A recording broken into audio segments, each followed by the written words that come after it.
Aiman, Kompas TV, Pak Didin. Kita adalah Pulau E.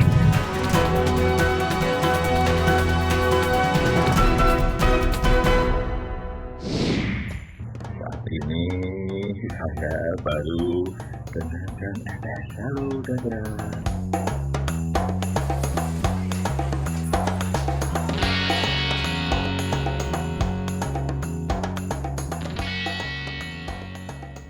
Ini siapa ini? Udah Pak Jokowi.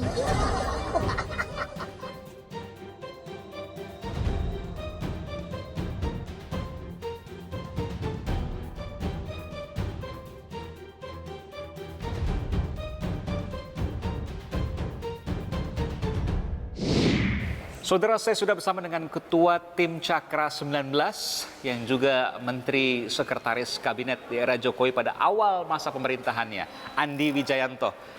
Terima kasih, Bung Andi. Selamat, terima kasih diundang. Lama nggak muncul di media, sekarang muncul di media pertama kali di Aiman. Sebagai Cakra pertama kali di Aiman. Sebagai Cakra, ya. Saya ingin tanya dulu, Cakra adalah tim pimpinan Mas Andi Wijayanto. Ini saya katakan tim elit karena berisi jenderal-jenderal purnawirawan TNI dan mayoritas adalah komando pasukan khusus Kopassus. Tokoh-tokoh utamanya memang ya angkatan 80-an gitu ya. Jadi ada Pak Eko Wiratmoko, ada Pak Andogo misalnya, ada Pak Lodewijk Paulus. Kopassus semua itu? Itu Kopassus semua, itu memang baret merah semua.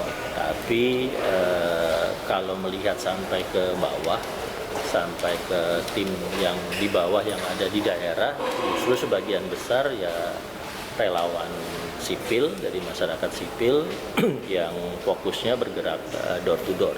Hanya yang mungkin kelihatan di publik tim kami yang di Jakarta. Jadi ini di luar TKN ya, ini relawan? Ini karakternya relawan. Kalau dulu Pak Luhut punya Bravo 5, betul, yang angkatan 2014 ya. Ya, Bravo 5-nya masih ada. Nah, sekarang ini teman-teman purnawirawan angkatan 80-an menghimpun diri. Lalu karena saya yang sudah terlibat dari 2014, mereka meminta saya untuk merancang strategi-strategi awalnya. Kalau para ahli strategi berkumpul tentu ada pertanyaan, apa tujuannya selain memenangkan Pak Jokowi tentu. Tapi kenapa kemudian berkumpul para ahli strategi ini? Karena pasukan-pasukan elit, Ya. jenderal-jenderal berkumpul di timnya Mas Andi sebagai tim yang menggerakkan relawan. Apa tujuan-tujuan ini? Perpaduan antara konsep gagasan strategi dengan pemahaman lapangan yang detail. Oke. Nah, itu yang kemudian kami pergunakan untuk berinteraksi dengan partai, juga berinteraksi dengan tim kampanye. Termasuk nasional. menggarap daerah-daerah yang dulu Pak Jokowi kalah di 2014, Jawa Barat, Sumatera Barat, Nusa Tenggara Barat. Tergantung prioritasnya ya. Jadi secara dasar itu kami biasanya membagi Indonesia dalam 80 dapil tentunya. Lalu setelah itu ada 8 klaster. Klaster nomor 1 itu Jokowi kuat, sudah sangat kuat, perolehan suaranya 60% ke atas. Klaster 8 Pak Jokowi lemah, perolehan suaranya 20%. Di mana boleh tahu? Kayak Sumatera Barat. Oke. Nah, Dan Jawa Barat. Jawa Barat tidak semua ya. Jawa Barat ada di beberapa kabupaten kecamatan. Masih menantang lah Jawa Barat ya. Nah, dari situ kemudian kita putuskan. Nah, disesuaikan dengan bagaimana partai bergerak, bagaimana TKN bergerak, dan bagaimana relawan-relawan lainnya bergerak. Sehingga geraknya menjadi lebih efisien karena sasaran teritorialnya bisa diukur. Ini banyak yang belum diinformasikan terkait dengan tim Cakra, dan hari ini diinformasikan oleh Bung Andi Wijayanto, termasuk secara jujur, karena kalau tanya ke politisi semuanya katanya kuat, tapi kalau tanya ke Bung Andi Wijayanto karena berbasis data jadi nggak boleh bohong. Termasuk juga nggak boleh bohong juga nih, Mas Andi. Polemik, kontroversi terkait dengan pelibatan cucu Pak Jokowi, Jan Etes, itu ternyata bermula dari Mas Andi Wijayanto. Pada pernyataan Mas Andi Wijayanto pada para relawan, saya sebutkan, kekuatan kita karena kita mampu main politik dari serius hingga receh. Misalnya kayak tadi, mulai dari gue, ini istilah ya, kita bisa memakai substansi yang sangat mendalam, tapi kita juga bisa sangat baik memviralkan seorang Jan Etes yang di sana nggak ada. Bagian dari kampanye Jan Etes? Jan Etes bagian dari personality Pak Jokowi sebagai kepala keluarga yang berhasil membina keluarga. Dan itu bagian dari kampanye? Ya, karena pada dasarnya orang memilih kan karena apa programnya dan siapa pemimpinnya. Jadi tidak mungkin orang memilih tanpa mempedulikan karakter personality pribadi dari pemimpinnya. Dan Pak Jokowi itu harus disajikan lengkap. Harus disajikan sebagai orang yang berhasil menjadi wali kota, gubernur, presiden selama 4 tahun. Juga disajikan sebagai tokoh yang sederhana, yang sangat senang belusukan berinteraksi dengan rakyat, tapi yang ternyata muncul di 2018-2019 ini adalah bagaimana rakyat, terutama netizen itu sangat cepat memviralkan kalau ada hal-hal yang berkaitan dengan interaksi antara Pak Jokowi dengan keluarganya, termasuk dengan Etes. Berdasarkan data itu kemudian yang paling diminati? Oh iya, kalau Pak Jokowi membuat vlog saja ya, membuat vlog, ya pernah waktu itu vlognya hanya sekedar naik mobil, ada Jan Etes, atau ada acara-acara TV. Ya setelah saya bicara Jan Etes hari Jumat, Pak Jokowi muncul dengan keluarga, juga dengan Jan Etes di satu acara TV. Ya itu viral lagi. Jan Etes itu viral tanpa tagar, tanpa hashtag. Oke. Jadi hanya kata Jan Etes saja. Nah Oke. itu menunjukkan bahwa Luas sekali begitu ya? ya luas sekali orang yang memang meminati Jan Etes. Tapi yang perlu saya tegaskan adalah kami paham betul, TKN pasti paham betul bahwa kampanye yang melibatkan anak-anak itu tidak bisa dilakukan. Karena itu pelibatan Jan Etes dalam kampanye Pak Jokowi nol.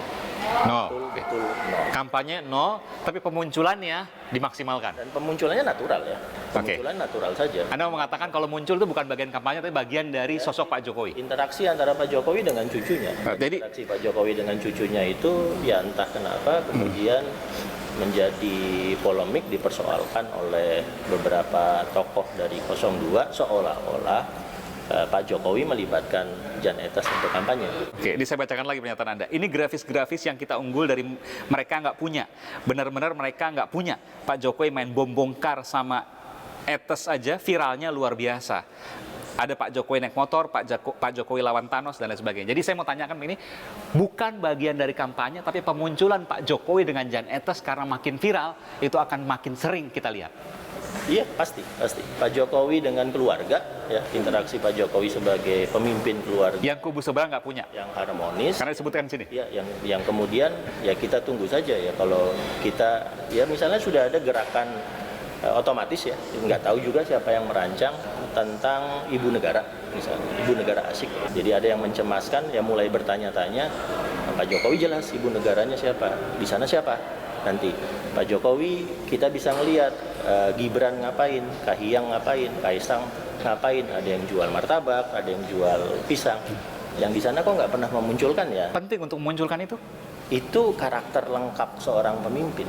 Ya rakyat butuh tahu yang saya pilih itu siapa secara rekam jejak karirnya, secara programnya, dan juga bagaimana dia dengan lingkungan intinya, lingkungan keluarganya. Tidakkah itu kemudian nanti memunculkan kontroversi yang kemudian, oh ini mencari-cari yang kemudian tidak substansi?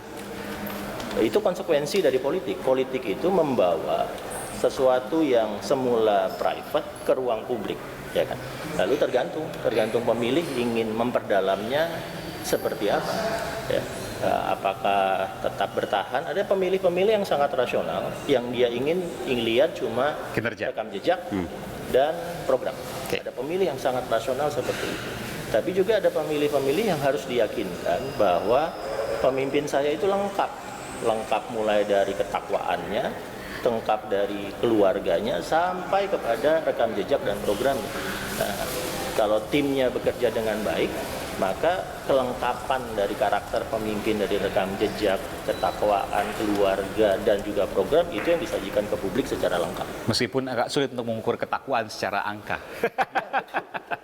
Tapi saya mau tanya, jadi kalau bicara soal Jan Etes yang akan muncul semakin sering di ruang publik bersama Pak Jokowi atau bersama nanti dengan Gibran misalnya, bagaimana Anda bisa mengatakan kalau ini bukan bagian dari kampanye? Akan berlangsung natural ya. Jadi misalnya ketika Pak Jokowi dengan Jan Etes ke mall begitu kan. Kan tidak ada anggota TKN yang kemudian men-setting supaya gambar itu diambil, dikasih logo 01, kemudian diviralkan. Kan tidak ada. Biasanya justru kami mendapatkan gambar-gambar itu dari kiriman-kiriman masyarakat yang melihat langsung tentang kegiatan Pak Jokowi, ya, tentang Bumbumkar dan seterusnya. Itu yang biasanya kami peroleh. Dan biasanya sebelum kami angkat menjadi sesuatu yang viral di media sosial, itu sudah viral duluan. Baik, kita akan melihat nanti bagaimana kemudian aksi Pak Jokowi dengan cucunya Jan Etes di mana lagi rencananya? Nah, itu pun saya tidak tahu. Makanya kita mengatakan itu bukan kampanye. Alami saja. Karena itu alami. Itu Oke, benar-benar baik. interaksi antara Pak sang kakek dengan cucunya. Ya, kita akan melihat lagi dan Anda yakin pasti itu akan viral lagi? Pasti akan viral. Pak Jokowi, Tapi bukan kampanye? Tapi bukan kampanye. Bukan Pak Jokowi kampanye. dengan keluarga, apalagi dengan Janet, Baik. itu pasti viral lagi. Baik. Itu bukan kampanye. Baik, terima kasih Bung Andi Wijayanto, pimpinan dari tim Cakra 19 yang merupakan pasukan elit purnawirawan Jenderal TNI yang mayoritas adalah Komando Pasukan Khusus Kopassus. Terima kasih. Terima kasih Bung Andi.